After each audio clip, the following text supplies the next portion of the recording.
Hello everyone, I am Himanshu sir. आज एक बहुत इंपॉर्टेंट टॉपिक लेके आया हूँ।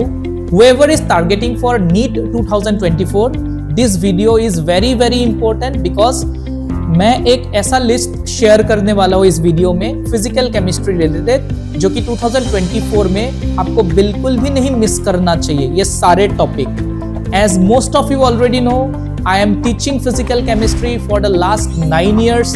तो इसी एक्सपीरियंस के साथ और कपल ऑफ इयर्स का नीट क्वेश्चन एनालाइज के बाद ये लिस्ट लेके आए हो, जो कि एक कॉन्साइज लिस्ट है, ठीक है, चैप्टर वाइज। मैं फिर से आपको एक बात क्लियर कर देता हूँ कि कोई भी टॉपिक हमें बिल्कुल भी नहीं छोड़ना चाहिए।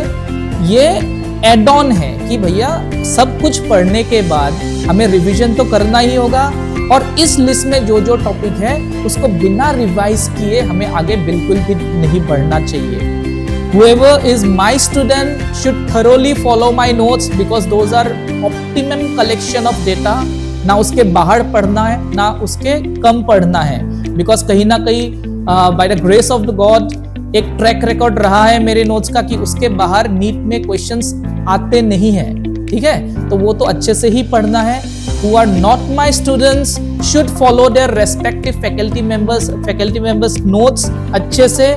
उसके बाद ये टॉपिक में स्ट्रेस ज्यादा देना चाहिए, ठीक है। तो मैं स्टार्ट करता हूं मोल कॉन्सेप्ट के साथ। मोल कॉन्सेप्ट में 2024 में आप लोगों को ध्यान देना चाहिए कंसंट्रेशन टर्म्स में और लिमिटिंग रिएजेंट के क्वेश्चंस में, ठीक है, जब रिवीजन करने की बारी आएगी। फिर से बोल रहा हूँ, पूरा चैप्टर इंपॉर्टेंट है, हर एक चीज पढ़नी चाहिए, लेकिन इसमें थोड़ा सा ज्यादा स्ट्रेस दीजिएगा बिकॉज 2024 के लिए इसका इंपॉर्टेंस काफी ज्यादा होने वाला है।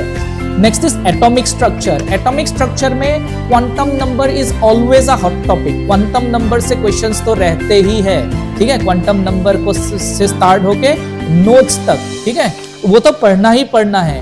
अगर कोई 700 प्लस टारगेट कर रहा है, उसको प्रोबेबिलिटी डेंसिटी वाले कर्व्स भी आने चाहिए, ठीक है, but generally not important for general point of view, तो उसको स्किप कर सकते हैं। और इस बार डी ब्रॉगली और हाइजेनबर्ग में थोड़ा सा ज्यादा स्ट्रेस देना, बिकॉज क्वांटम नंबर्स के क्वेश्चंस के साथ या तो बोर मॉडल के क्वेश्चंस रहते हैं या तो E = hc/λ वाले क्वेश्चंस रहते हैं। काफी साल से ये हाइजेनबर्ग और डी ब्रॉगली मिसिंग है, जो कि इस साल मुझे इंपॉर्टेंट लग रहा है। Next is gaseous state. ये चैप्टर तो है नहीं, पहली बात, लेकिन गैसियस स्टेट के क्वेश्चंस तो नहीं आने चाहिए, जैसे रियल गैस के क्वेश्चंस बिल्कुल नहीं आने चाहिए बिकॉज ये टॉपिक है ही नहीं। लेकिन गैसियस स्टेट को स्टडी करना बहुत जरूरी है, because without the foundation of gaseous state आगे के कोई भी चैप्टर्स में क्लियरिटी नहीं आएगी। जैसे नॉर्मल जो गैस लॉ होते हैं, जैसे आइडियल गैस इक्वेशन होते हैं, जैसे Dalton's law of partial pressure होता है, ये 3 टॉपिक तो बिल्कुल भी थोड़ा सा स्टडी करके ही जाइएगा ताकि दूसरे टॉपिक में हेल्प मिले। Next is chemical equilibrium. यहां से शुरू हो जाता है ग्राफ का इंपॉर्टेंस। फिजिकल केमिस्ट्री में 2 ग्राफ तो कॉमन ही है, तो केमिकल इक्विलिब्रियम के ग्राफ इंपॉर्टेंट है। अपने अपने नोट्स में स्टडी कर लीजिएगा जो जो ग्राफ अपने फैकल्टी मेंबर्स ने आपको दिया हुआ है। इस बार केमिकल इक्विलिब्रियम में इंपॉर्टेंट है ली चैटलियर्स प्रिंसिपल और डिग्री ऑफ डिसोसिएशन के questions. Le Chatelier's principle do not miss this year, ठीक है, और डिग्री ऑफ डिसोसिएशन वाले क्वेश्चंस थोड़ा मतलब बेसिकली रिवाइज ज्यादा करके जाइएगा। और मैं फिर से बोल रहा हूं इस चैप्टर के graph. Next is ionic equilibrium. Ionic equilibrium formula पूरा अच्छे से पढ़ के जाइएगा, बिकॉज आयोनिक इक्विलिब्रियम के कभी भी क्वेश्चंस आएगा तो वो सीधा फॉर्मूला बेस्ड क्वेश्चंस आएगा। ट्रिकी चैप्टर है, इसीलिए फॉर्मूला बेस्ड क्वेश्चंस आने की प्रोबेबिलिटी ज्यादा रहती है।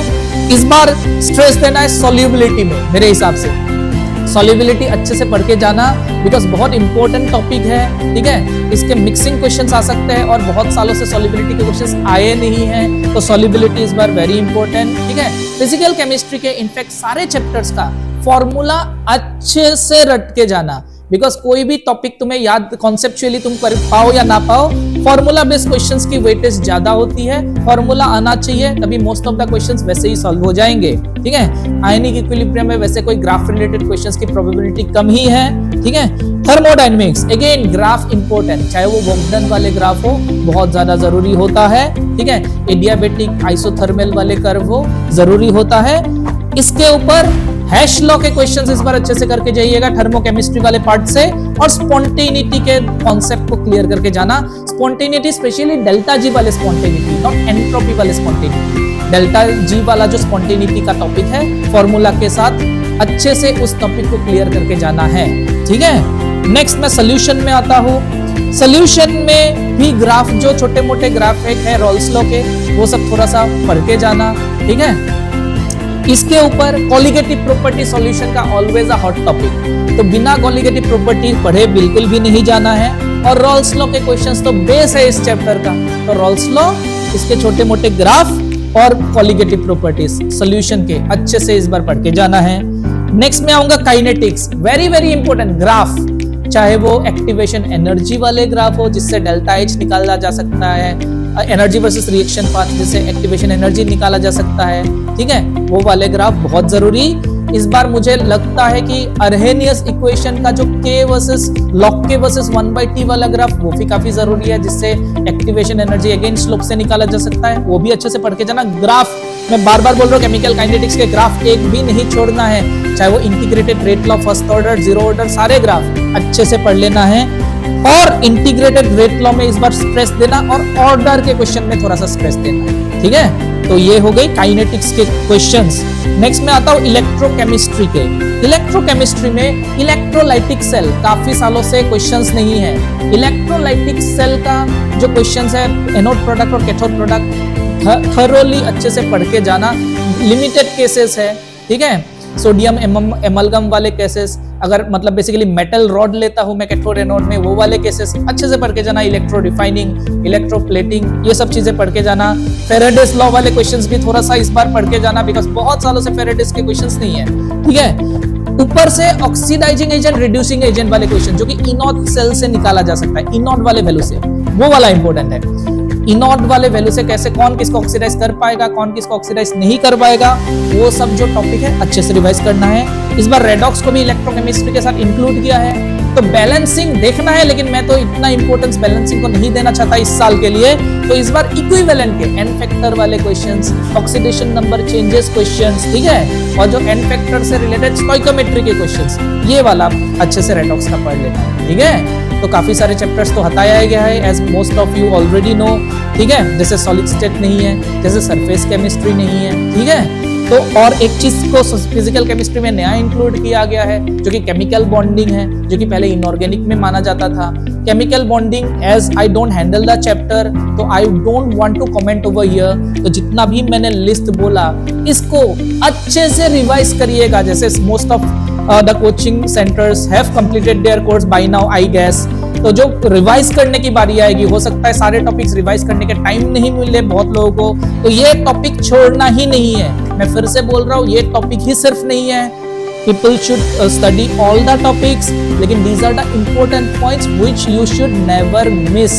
This is clear to everyone? So thanks a lot everyone. All the best for your NEET exams, NEET 2024.